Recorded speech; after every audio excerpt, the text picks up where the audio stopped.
Hello everyone, welcome back to the channel. तो आज हम डिस्कस करने वाले हैं अल्कोहल, फिनॉल और ईथर के जितने भी इंपॉर्टेंट नेमिंग रिएक्शन सभी को हम आज इस वीडियो में डिस्कस करेंगे और उन सभी को मैं आपको ट्रिक्स के साथ बताऊंगा, तो आपको इजीली आप याद कर पाओगे। ये वीडियो अगर आप सीबीएसई की तैयारी कर रहे हो, नीट की तैयारी कर रहे हो, जेईई मेंस की तैयारी कर रहे हो, तीनों के लिए ये वीडियो काफी ज्यादा हेल्पफुल रहने वाली है। इसी के साथ साथ मैं आपको जो भी मैं आज आपको पढ़ाऊंगा उन सबके कलरफुल पीडीएफ नोट्स मैं आपको डिस्क्रिप्शन में दूंगा, तो आप वहां से डाउनलोड कर सकते हो उसको। तो आपका इससे टाइम भी बचेगा कि आपको नोट करने की जरूरत नहीं पड़ेगी। बिल्कुल एक सिस्टमैटिक पैटर्न में आपको नोट्स मिल जाएंगे, आपको स्क्रीन पे दिख भी रहे होंगे। तो चलिए स्टार्ट करते हैं फर्स्ट रिएक्शन के साथ, दैट इज क्यूमीन प्रोसेस। ये काफी इंपॉर्टेंट नेमिंग रिएक्शन, तो मैं आपको एक एक चीज इस रिएक्शन के बारे में बताने की कोशिश करूंगा, तो उसको ध्यान से आपको सुनना है। सीबीएसई में भी कई बार आया हुआ है और नीट और जेईई मेंस में भी इससे रिलेटेड क्वेश्चंस आए हुए हैं।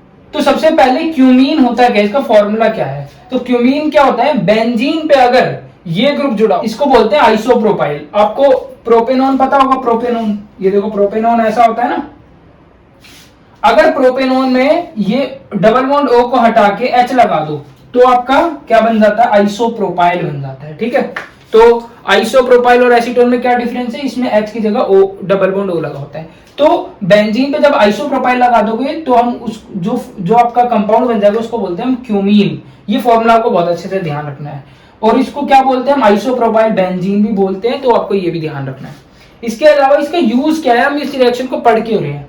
This reaction is used to prepare phenol. Phenol की प्रिपरेशन के लिए हम इस रिएक्शन को पढ़ रहे हैं। फिनोल सबको पता है क्या होता है, लेकिन फिर भी मैं आपको बता देता हूँ। बेंजीन रिंग से अगर OH ग्रुप लगा हो तो उसको हम फिनोल बोलते हैं। और अभी मैं आपको इस रिएक्शन को याद करने की ट्रिक भी बताऊंगा। उसमें हम ना फिनोल को हमेशा गूट से रिप्रेजेंट करेंगे। फिनोल होता क्या है, अल्कोहल है, और अल्कोहल को हम क्या बोल सकते हैं, गूट बोल सकते हैं देसी भाषा में। तो गूट से मैं उसको रिप्रेजेंट करने वाला हूँ, तो आपको ये ध्यान रखना है। इसके अलावा कमर्शियल मेथड टू प्रिपेयर, आपसे पेपर में पूछ ले what is the commercial method to prepare phenol, और 4 ऑप्शन आपको दे, एक ऑप्शन उसमें क्यूमीन हो, तो आपको क्या करके आना है, क्यूमीन प्रोसेस टिक करके आना है। अब रिएक्शन डिस्कस करते हैं, बहुत इंपॉर्टेंट है। तो रिएक्शन में क्या है, सबसे पहले क्यूमीन से रिएक्शन स्टार्ट होगी। क्यूमीन प्रोसेस है, तो क्यूमीन में जब आप O2 डालोगे, किसकी प्रेजेंस में, सनलाइट की प्रेजेंस में।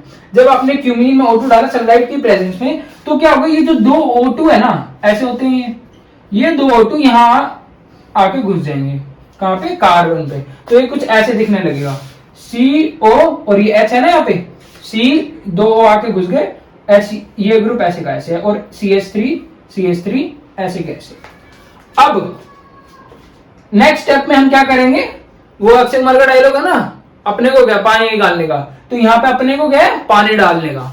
यहाँ पे हमें क्या करना है, इस जो इंटरमीडिएट बन रहा है इसको बोलते हैं क्यूमीन हाइड्रोपेरोक्साइड। इसमें क्या करेंगे, हम पानी डालेंगे, एसिडिफाइड पानी डालना है। लेकिन एसिडिफाइड जैसे पानी डालते हो आप, क्या होने वाला है, देखो यहां से ये ग्रुप टूटेगा कुछ ऐसे, और ये कंपाउंड निकल जाएगा, और इस कंपाउंड को क्या बोलते हैं हम, COCH3 एसीटोन। मतलब ये जो आपका साइड प्रोडक्ट है एसीटोन बन जाएगा, और बेंजीन से क्या लगा हुआ है, OH, तो फाइनल प्रोडक्ट आपका क्या बन गया, फिनोल बन गया। और साइड प्रोडक्ट भी बहुत इंपॉर्टेंट है, पेपर में आता है कि क्यूमीन प्रोसेस में साइड प्रोडक्ट क्या है, तो एसीटोन या प्रोपेनॉन, जो भी आप बोलना चाहो, ये आपका साइड प्रोडक्ट है। तो ये सिंपल सी रिएक्शन है। फिनोल में आप O2 डालो सनलाइट की प्रेजेंस में, एक इंटरमीडिएट बनेगा, 2 O2 क्या घुस जाएंगे H के बीच में, ये कंपाउंड बनेगा। फिर उसको क्या करना है, अपने को क्या, बस पानी डालने का है, तो पानी डाला, फिनोल बन गया और साइड प्रोडक्ट बन गया। तो ट्रिक सुन लो इसकी। कमीन टाइप के लोग धूप में ऑक्सीजन की प्रेजेंस में घूंट मारते हैं। कमीन टाइप के, कमीन मतलब क्यूमीन से रिएक्शन स्टार्ट होगी। टाइप के लोग धूप में मतलब धूप की प्रेजेंस में, सनलाइट की प्रेजेंस में, HV को हम सनलाइट से रिप्रेजेंट करते हैं। धूप में ऑक्सीजन की प्रेजेंस में मतलब O2 यूज होगा, ऑक्सीजन की प्रेजेंस में घूंट मारते हैं। घूंट को मैंने क्या बताया, किसको हम रिप्रेजेंट करेंगे, फिनोल को हम घूंट बोलेंगे, तो फाइनल प्रोडक्ट आपका फिनोल बना। तो ये थी ट्रिक। इससे क्या होगा, आपको मेजर पार्ट रिएक्शन का याद हो जाएगा, और रिएक्शन भी काफी आसान। तो ये क्यूमीन प्रोसेस के बारे में मैंने आपको सारी जानकारी दे दी है। अब नेक्स्ट रिएक्शन हम मोस्ट इंपोर्टेंट डिस्कस करते हैं, दैट इज विलियमसन सिंथेसिस। तब तक आप इसको एक बार रीड कर लो। तो चलिए अब second reaction that is Williamson synthesis discuss करते हैं। ये भी बहुत ज्यादा इंपॉर्टेंट नेमिंग रिएक्शन है। अगर आपको लेबोरेटरी में प्रिपेयर करना है अनसिमेट्रिक या सिमेट्रिकल ईथर को, तो विलियमसन सिंथेसिस यूज होता है। ईथर को सिमेट्रिकल ईथर हो या फिर अनसिमेट्रिकल ईथर हो, दोनों में से कोई भी हो, उनको लेबोरेटरी में प्रिपेयर करने का जो मेथड है वो है विलियमसन सिंथेसिस। इसके अलावा ये बेस्ट मेथड है ईथर को प्रिपेयर करने का, ये ध्यान रखना है आपको, बड़ी इंपॉर्टेंट लाइन है। इसके अलावा मैं आपको ट्रिक बता देता हूं कि आपको विलियमसन सिंथेसिस से कैसे याद रहेगा कि ईथर को प्रिपेयर करने के लिए यूज होती है। वो है विलन का सन इधर उधर घूमता है। विलियमसन से क्या याद आ रहा है? विलियमसन मतलब विलन का सन। विलन का सन क्या करता है? इधर उधर घूमता है। और इधर उधर से क्या आ रहा है? इधर उधर ईथर, है ना। तो इधर उधर से हम क्या याद रखेंगे? ईथर। मतलब कि विलियमसन सिंथेसिस ईथर को प्रिपेयर करने के लिए यूज होती है। ये तो हमें ट्रिक से पता चल गया। अब रिएक्शन होती क्या है? रिएक्शन बहुत आसान है, हलवा है। देखो, जब आप अल्काइल हैलाइड सबको पता है क्या होता है? मिथाइल क्लोराइड हो गया, इथाइल क्लोराइड हो गया, मिथाइल ब्रोमाइड हो गया, ये सारे क्या आपके अल्काइल हैलाइड है। इनकी रिएक्शन करवाओगे सोडियम एल्कोक्साइड के साथ। किसके साथ? Sodium alkoxide. अब सोडियम एल्कोक्साइड क्या होता है? जब आपका मिथाइल ग्रुप के साथ ONA ग्रुप लगाओ, मिथाइल इथाइल प्रोपाइल मतलब R ग्रुप के साथ, अल्काइल ग्रुप के साथ ONA लगाओ, उसको हम बोलते हैं सोडियम एल्कोक्साइड। जब आप अल्काइल हैलाइड की रिएक्शन करोगे सोडियम एल्कोक्साइड के साथ या फिर सोडियम फिनोक्साइड के साथ टू फॉर्म ईथर, उसको हम क्या बोलते हैं? Williamson synthesis reaction. मतलब या सोडियम फिनोक्साइड क्या होता है? बेंजीन पे ONA ग्रुप लगाओ तो sodium phenoxide, sodium alkoxide, R पे ONA। इन दोनों की रिएक्शन, इन दोनों में से किसी की भी रिएक्शन अगर आप अल्काइल हैलाइड के साथ कराते हैं तो ईथर बन जाता है। तो उस रिएक्शन को हम बोलते हैं विलियमसन सिंथेसिस रिएक्शन। अब रिएक्शन देख लो, ये हमने लिया alkyl halide that is methyl halide, यहाँ पे हमने लिया सोडियम इथोक्साइड। अब क्या होगा? बहुत ही हलवा रिएक्शन है। आपको क्या करना है? यहां से ये वाला बॉन्ड तोड़ना है, यहां से ये वाला बॉन्ड तोड़ना है और यहां से NaI बना देना है। NaI बनाने के बाद ये यहां पर अटैक करेगा CH3 पे और यहां से आपका बन जाएगा CH3 CH2 OCH3। ठीक है, यहां पे भी सेम करना है, I तोड़ना है, यहां से Na तोड़ना है, NaI बना देना है। मतलब आपको क्या करना है? आपको क्या करना है? सोडियम हैलाइड निकाल देना है, वो आयोडाइड हो, क्लोराइड हो या ब्रोमाइड हो, जो बच जाए उसको जोड़ देना है। तो यहाँ पे आप जोड़ोगे तो बड़ा इंपॉर्टेंट कंपाउंड बन जाता है OCH3 दैट इज एनिसोल। ये भी एक ईथर ही है और काफी इंपॉर्टेंट है। तो ये आपको ध्यान रखना, अगर एनिसोल की प्रिपरेशन आ जाए तो आप यहां से प्रिपेयर कर सकते हो। सोडियम फिनोक्साइड की रिएक्शन किससे करवानी है?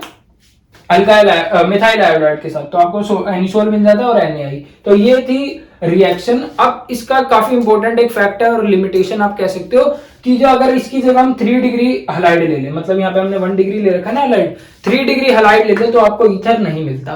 तो वो क्यों नहीं मिलता अगली स्लाइड में डिस्कस करते। तब तक के लिए pause the video to mug up all this. तो चलिए अब इसकी लिमिटेशन देखते हैं। ये मैं आपको एक एग्जांपल से बताऊंगा। देखो, अगर हम 1 डिग्री हलाइड लेते हैं और 3 डिग्री हम क्या लेते हैं? अल्कोक्साइड। ये 3 डिग्री अल्कोक्साइड है, देख रहे हो आप। तो क्या होगा? क्या रिएक्शन पॉसिबल है? तो रिएक्शन बिल्कुल पॉसिबल है। तो यहां से क्या होगा? सेम आपको क्या करना है? Na यहां से तोड़ना है, Cl तोड़ना है, यहां से आपको बनेगा CH3 CH2, ये ग्रुप आगे लग जाएगा OC CH3 CH3 CH3 और NaCl भी आएगा। ठीक है, तो ये आपका अगर एल्कोक्साइड 3 डिग्री है तो रिएक्शन पॉसिबल है, लेकिन अल्काइल हैलाइड 3 डिग्री है तो रिएक्शन पॉसिबल नहीं है। जैसे कि यहां देखो, यहां पे देखो 3 डिग्री अल्काइल हैलाइड है और ये क्या है? 1 डिग्री है। तो क्या ईथर बनेगा? तो ईथर नहीं बनेगा। क्यों? क्योंकि जो ईथर बन रहा है विलियमसन सिंथेसिस, आप देख रहे हो यहाँ पे कि यहाँ पे जो रिएक्शन हो रही है, यहाँ पे ये जो है ये क्या है? आपका न्यूक्लियोफाइल है और ये भी एक न्यूक्लियोफाइल होता है, आयोडीन, है ना। तो एक न्यूक्लियोफाइल दूसरे न्यूक्लियोफाइल को क्या कर रहा है? सब्स्टिट्यूट कर रहा है। तो ये सब्स्टिट्यूशन रिएक्शन का क्या है? एग्जांपल है विलियमसन सिंथेसिस। और सब्स्टिट्यूशन रिएक्शन का जो ऑर्डर होता है अल्काइल हैलाइड का 1 डिग्री 2 डिग्री 3 डिग्री। मतलब 1 डिग्री अगर हैलाइड हुआ तो बहुत अच्छी रिएक्शन होगी, 2 डिग्री हुआ तो थोड़ी ठीक ठाक होगी, 3 डिग्री में पॉसिबल होना भी थोड़ा मुश्किल हो जाता है। ऐसी एक एलिमिनेशन रिएक्शन होती है। एलिमिनेशन में क्या होता है? अल्काइल हैलाइड से, अल्काइल हैलाइड के अंदर अगर हम बेस डालते हैं तो वो एल्कीन में कन्वर्ट हो जाता है। ठीक है, तो उसका जो ऑर्डर होता है वो 3 डिग्री 2 डिग्री 1 डिग्री होता है। मतलब 3 डिग्री अगर अल्काइल हैलाइड हुआ तो बहुत अच्छा एल्कीन बनता है, 2 डिग्री में थोड़ा कम और 1 डिग्री में ना के बराबर। तो अब देखो, यहाँ पे 3 डिग्री अल्काइल हैलाइड है और यहाँ पे ये जो है ना, ये बेस की तरह काम करता है। तो 3 डिग्री अगर अल्काइल हैलाइड है तो एलिमिनेशन प्रेफर करेगी एज कंपेयर टू सब्स्टिट्यूशन। और यहाँ पे जो है प्रोडक्ट कुछ इस तरह बनेगा। देखो, CH3 CH3 CH2। ठीक है, 1 2 3 और 2 पे मिथाइल, है ना, 2 मिथाइल प्रोपीन, यहाँ पे ये प्रोडक्ट बनेगा। तो 3 डिग्री के केस में ईथर प्रिपेयर नहीं होता कि 3 डिग्री अल्काइल हैलाइड लेते हो, ये लिमिटेशन है विलियमसन सिंथेसिस की। 3 डिग्री में एलिमिनेशन प्रेफर करता है। होप आपको ये समझ में आया होगा, नोट्स में आपको मिल भी जाएगा तो वहां से आपको और अच्छे से क्लियर होगा। तो अगली मोस्ट इंपॉर्टेंट रिएक्शन है, that is rammer tamer reaction और कॉलबेज रिएक्शन। तो रैमन टेमन रिएक्शन और कॉलबेज रिएक्शन ये काफी इंपॉर्टेंट दोनों नेमिंग रिएक्शन है, लेकिन ये दोनों ही रिएक्शन बहुत ही सिमिलर सी है। मतलब रैमन टेमन रिएक्शन का भी जो फर्स्ट स्टेप है वो सेम है और कॉलबेज का भी सेम है और लास्ट स्टेप भी दोनों का सेम है। तो इन दोनों को याद करना बहुत ही आसान है और इनके जो प्रोडक्ट बनते हैं वो भी बहुत ही सिमिलर बनते हैं। तो मैं एक को बताऊंगा और दूसरा आपको ऑटोमेटिकली याद हो जाएगा। देखो, रैमन टेमन रिएक्शन में सबसे पहले तो रिएजेंट के लिए मैं एक ट्रिक आपके लिए लाया हूं, रैमर टेमर रिएक्शन। तो रैमर से क्या आ रहा है, रै मर जाएगा, और टेमन से क्या आ रहा है, टेमन, मतलब कि 3 मैन, ऐसा कुछ आ रहा है ना। तो रै मर जाएगा 3, मतलब कि जब 3 लोग एक पे एक को मारेंगे तो ऑब्वियसली वो मर ही जाएगा ना। तो ऐसा कौन सा कंपाउंड है, ऐसा कंपाउंड है क्लोरोफॉर्म। इसमें देखो कार्बन और हाइड्रोजन एक एक ही है, लेकिन Cl3 क्या है, 3 है। तो 3 सी क्लोरीन, एक हाइड्रोजन और एक कार्बन को तो मार ही देंगे। तो इससे हमें याद रहेगा रैमन टेमन से, इस ट्रिक से रै मर जाएगा जब 3 लोग आएंगे। तो मतलब ऐसा कौन सा कंपाउंड है, क्लोरोफॉर्म। तो हमें क्लिक हो जाएगा। तो रैमन टेमन रिएक्शन में क्लोरोफॉर्म यूज होता है।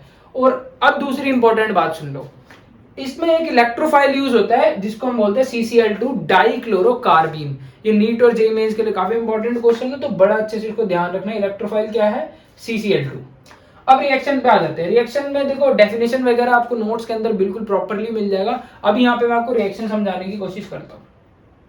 फिनोल, दोनों ही रिएक्शन फिनोल से स्टार्ट होने वाली है। तो घूट के अंदर जब हम एक्वस NaOH और क्या डालेंगे, क्लोरोफॉर्म। एक्वस NaOH डाला और क्लोरोफॉर्म डाला तो क्या होगा, यहाँ पे आपका OH हटेगा और यहाँ पे क्या आएगा, NaO लग जाएगा।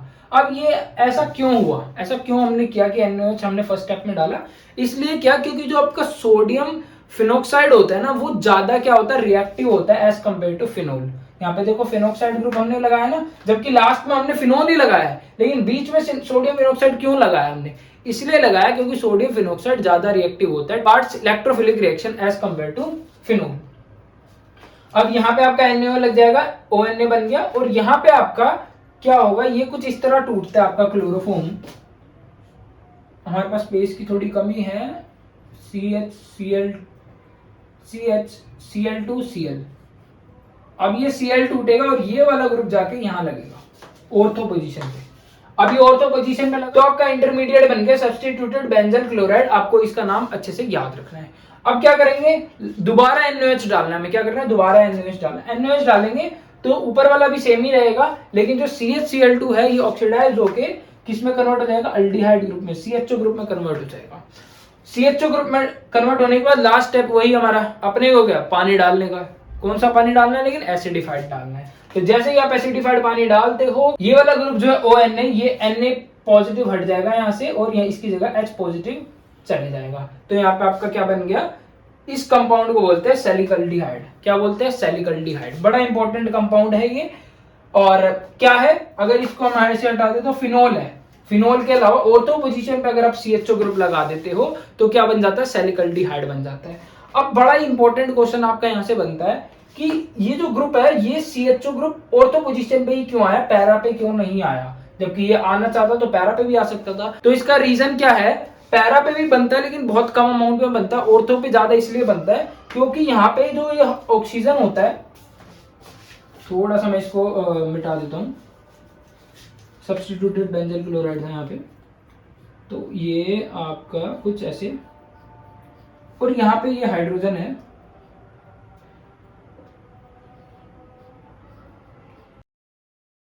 ये आपस में क्या कर लेते हैं, हाइड्रोजन बॉन्डिंग कर लेते हैं। और इस हाइड्रोजन बॉन्डिंग को हम बोलते हैं इंट्रामोलिकुलर हाइड्रोजन बॉन्डिंग, जो क्या करता है, इसकी स्टेबिलिटी बढ़ाता है, कंपाउंड की क्या बढ़ाता है, स्टेबिलिटी बढ़ाता है। इसलिए ऑर्थो पोजीशन क्या मेजरली बनता है और पैरा पोजीशन माइनरली बनता है। तो ये रीजन है इसका। ऐसा ही सेम हमारा कॉलबेज रिएक्शन में भी होगा। अब इसका यूज क्या है, रेमेटेमन का, ये यूज टू प्रिपेयर सैलिकल्डिहाइड, और ये आपको मैंने इंटरमीडिएट वगैरह भी बता दिए। इसके अलावा ना ये जो क्लोरोफॉर्म यूज हो रहा है ना यहाँ पे, इस क्लोरोफॉर्म की जगह आपका कार्बन टेट्रा क्लोराइड CCl4 भी यूज हो सकता है। ठीक है, तो अगर आपको पेपर में CCl4 दिखे तो भी समझ जाना कि वो रेमन टेमन ही रिएक्शन है। इसके अलावा एक्वस NaOH की जगह एक्वस KOH भी यूज हो सकता है। तो इन चीजों का आपको थोड़ा बहुत ध्यान रखना पड़ेगा अपने आप। अब आ जाते हैं कॉलवेज रिएक्शन। पहला स्टेप सेम, फिनोल के अंदर क्या डालोगे, NaOH डालोगे। NaOH से हमने क्या करा, ONA बन गया यहाँ पे, सोडियम फिनोक्साइड। अब ये क्यों बनाया, ये तो आपको ऑलरेडी मैंने बता दिया। क्यों? क्योंकि sodium phenoxide is more reactive as compare to phenol. तो जैसे हम ये बनाते हैं, उसके बाद दूसरा स्टेप, जो बीच का स्टेप है, अलग है दोनों का। दूसरा स्टेप क्या है, इसमें हम क्या करेंगे, CO2 डालेंगे। CO2 डालेंगे 4 से 7 atm प्रेशर पे और 400 केल्विन टेम्परेचर पे। जब आप ऐसा करोगे, जब अब हम ऐसा करते हैं तो क्या होगा, अब ये जो CO2 है ना, इसके साथ रिएक्ट करेगा। क्या बना लेगा, CO2 रिएक्ट करेगा NaOH के साथ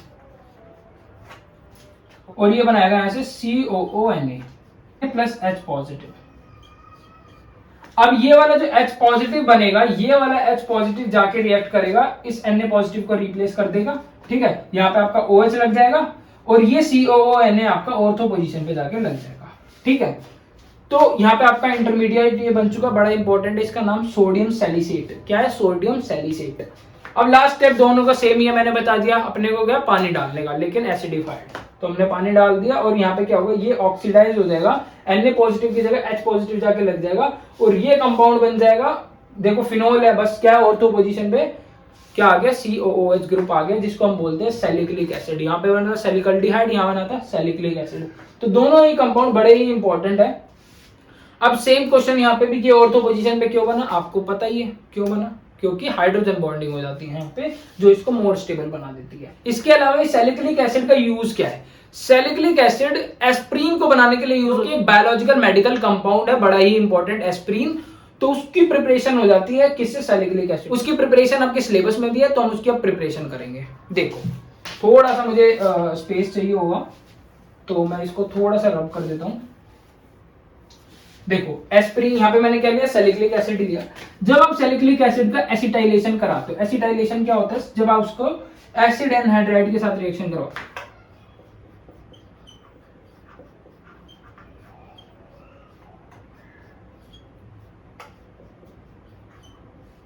तो इसको हम कहते हैं इथेनोइक एसिड एनहाइड्राइड। और यहां से ये वाला बॉन्ड ऐसे टूटता है, ये वाला जो प्रोसेस है इसको बोलता है एसिटाइलेशन ऑफ सैलिसिलिक एसिड। थोड़ा स्पेस की मुझे जरूरत होगी, तो मैं ये वाला पोर्शन मिटा देता हूँ, रेमोटेमन वाला। देखो अब क्या होगा, जो ये वाला पोर्शन है ना, यहां से ये वाला बॉन्ड टूटेगा, H पॉजिटिव निकलेगा और ये वाला इलेक्ट्रोफाइल जो है यहाँ पे आके लग जाएगा। देखो बस प्रोडक्ट फॉर्मेशन होगी कुछ इस तरह कि O यहाँ पे ऐसे का ऐसे, और ये वाला ग्रुप पूरा CO CH3, ये ग्रुप ऐसे ऐसे लग जाएगा और ये ऐसे का ऐसे रहेगा। और इस कंपाउंड को, जो कंपाउंड बना, इसको बोलते हैं हम एस्पिरिन। क्या बोलते हैं, एस्पिरिन। अब यहां से H पॉजिटिव गया था और यहां से ये वाला बॉन्ड जब टूटा है, तो ये भी तो बचा है, और ये जो बचा ये H पॉजिटिव के साथ रिएक्ट करेगा और बनाएगा CH3COOH। ये हमारा क्या होता है, एसिटिक एसिड। क्या होता है, एसिटिक एसिड। तो ये थी सैलिसिलिक एसिड से एस्प्रीन की प्रिपरेशन, काफी इंपॉर्टेंट है। यहाँ पे हमने इथेनोइक एसिड एनहाइड्राइड लिया, ये वाला बॉन्ड तोड़ा। इसको ना कई बुक ऐसे भी लिखती है, CH3CO होल ट्वाइस O। तो ऐसे लिखा हो, इसका मतलब भी यही है, इथेनोइक एसिड एनहाइड्राइड। तो ये थी प्रिपरेशन ऑफ एस्प्रीन, काफी इंपॉर्टेंट है, ये आपको अच्छे से आनी चाहिए। सो अब हम बढ़ेंगे लुकास टेस्ट और Dow's process. Before that pause the video to mug up all these. तो चलिए अब डिस्कस करते हैं डाउस प्रोसेस और लुकास टेस्ट। ये दोनों काफी इंपॉर्टेंट है और आपके पेपर में भी कई बार आया है। सीबीएसई में डाउस प्रोसेस से ये नहीं है सिलेबस में, लेकिन जनरल रिएक्शन आपके सिलेबस में है, और जेईई मेंस और नीट वालों को ये रिएक्शन डाउस प्रोसेस के नाम से भी पता होनी चाहिए। तो डाउस प्रोसेस में क्या होता है, हम फिनोल की प्रिपरेशन करते हैं। क्या करते हैं, फिनोल की प्रिपरेशन करते हैं, किससे, क्लोरोबेंजीन से। पर ये बात आप सबको पता होगी कि जो क्लोरोबेंजीन होते हैं, ब्रोमोबेंजीन, आयोडोबेंजीन, जो भी आपके हैलाइड्स होते हैं, ये सब्स्टिट्यूशन रिएक्शन में नहीं जाते हैं। ये सब्स्टिट्यूशन रिएक्शन में नहीं जाते। लेकिन यहाँ पे हम कैसे Cl को हटा के OH लगा सकते हैं, तो वो हमें देखना है। वो हम कैसे प्रिपेयर कर सकते हैं डाउस प्रोसेस से, तो वो हम देखेंगे। तो इसके लिए मैं आपको एक कहानी सुनाना चाहूंगा दाऊद लाला की। दाऊद को पैसे लेने थे लाला से, दाऊद को पैसे लेने थे लाला से, लेकिन लाला दे नहीं रहा था। लाला दे नहीं रहा था तो दाऊद ने बनाया क्या, दाऊद ने बनाया उस पर प्रेशर। और कितना प्रेशर बनाया, 300 ATM का प्रेशर बनाया। और कितना टेम्परेचर लगाया, आग में भून दिया उसको, 623 केल्विन का टेम्परेचर लगाया। तो ऐसा करने पे लाला थोड़ा डर गया और थोड़े पैसे दे दिए, पूरे अभी भी नहीं दिए, थोड़े पैसे दे दिए। और यहां पे आके लग गया ONA, सोडियम फिनोक्साइड। क्या बन गया, सोडियम फिनोक्साइड। ऐसे बॉन्ड टूटा, यहां से आपका HCl बाहर निकल जाता है, यहां से -HCl, और ONA आके यहां लग गया। तो लाला ने कुछ पैसे तो दे दिए, जब क्या करा, प्रेशर बनाया किसने, दाऊद ने, और क्या करा, 623 केल्विन के टेम्परेचर में उसे भून दिया। ठीक है, तो उसने थोड़े पैसे दे दिए, पूरे पैसे अभी भी नहीं दिए। तो अब कुछ दिन बीत गए और दाऊद ने अब डाइल्यूट HCl डाल दिया भाई। डाइल्यूट HCl की धमकी दे दी लाला को कि मैं HCl डाल दूंगा। तो अब लाला फिर से डर गया और फाइनली कुछ पैसे मांग के लाया और लाला को दे दिए। और फाइनली यहाँ पे आपका OH ग्रुप जाके लग गया और लास्ट में आपका क्या बन गया, फिनोल बन गया। फिनोल का मतलब मैंने बताया आपको घूट। तो क्या करा, लास्ट में लाला ने घूट मार ली, पैसे देके घूट मार ली। तो ये रिएक्शन आपको ऐसे कुछ याद रखनी है। रिएक्शन पे आए तो कुछ नहीं है, क्लोरीन से आपने ड्रास्टिक कंडीशन में प्रेशर टेम्परेचर लगाया है, ONA लगेगा, सोडियम फिनोक्साइड, उसमें डाइल्यूट HCl डालो, सीधा आपका फिनोल बन जाएगा। तो ये डाउस प्रोसेस काफी इंपॉर्टेंट है। अब देखते हैं लुकस टेस्ट, ये भी काफी इंपॉर्टेंट है, लुकस रिएजेंट के नाम से भी जानते हैं।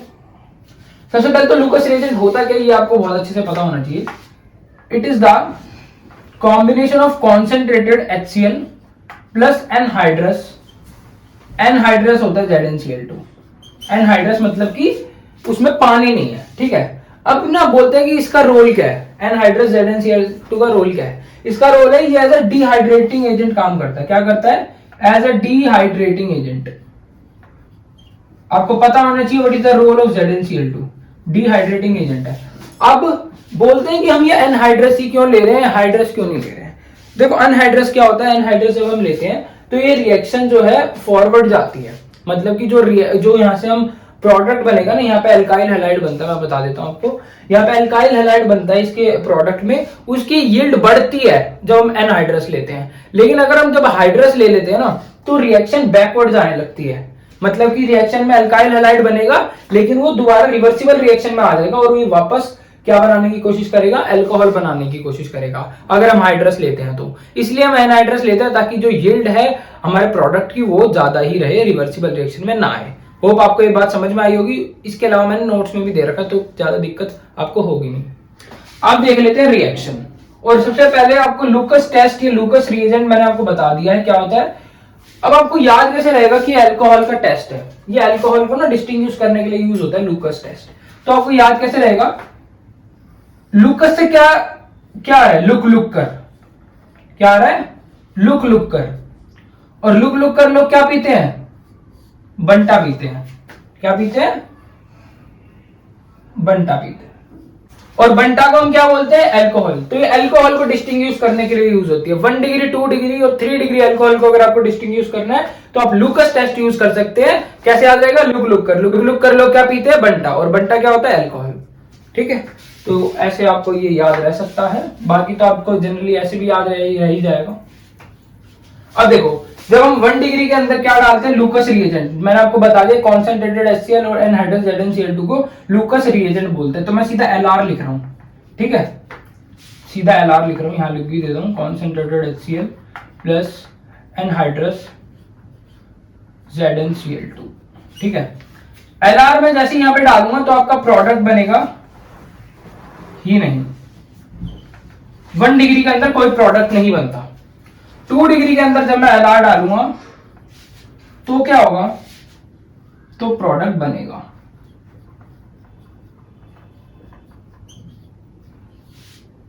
ठीक है, और 3 डिग्री के अंदर डालूंगा तो भी प्रोडक्ट बनेगा।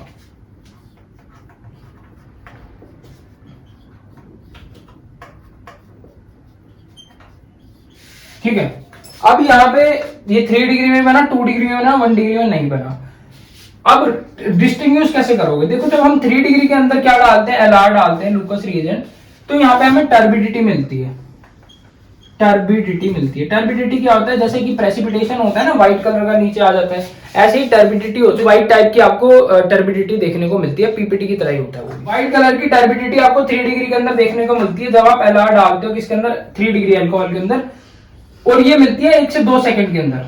1 से 2 सेकंड मतलब जैसे आपने एलआर डाला अल्कोहल के अंदर, आपको टर्बिडिटी मिली नीचे, तो आप समझ जाओगे 3 डिग्री है। लेकिन जब आप 2 डिग्री के अंदर एलआर डालोगे ना, 2 डिग्री अल्कोहल के अंदर आपने एलआर डाला, तो आपको 15-20 मिनट में टर्बिडिटी मिलती है। 15-20 मिनट लग जाता है टर्बिडिटी मिलने में, तो आपको जब पता चल जाता भाई इमीडिएटली नहीं मिली, 10-15 मिनट लग रहे हैं, तो वो 2 डिग्री है। और जब आप 1 डिग्री डालते हो तो यहाँ पे हमें टर्बिडिटी ही नहीं मिलती, मतलब रिएक्शन ही नहीं होता, टर्बिडिटी क्या ही मिलेगी। तो इस तरह आप डिस्टिंग्विश कर सकते हो कि 3 डिग्री में इमीडिएटली हमें टर्बिडिटी मिलती है, 2 डिग्री में हमें 15-20 मिनट लग जाते हैं, और 1 डिग्री में मिलती ही नहीं है।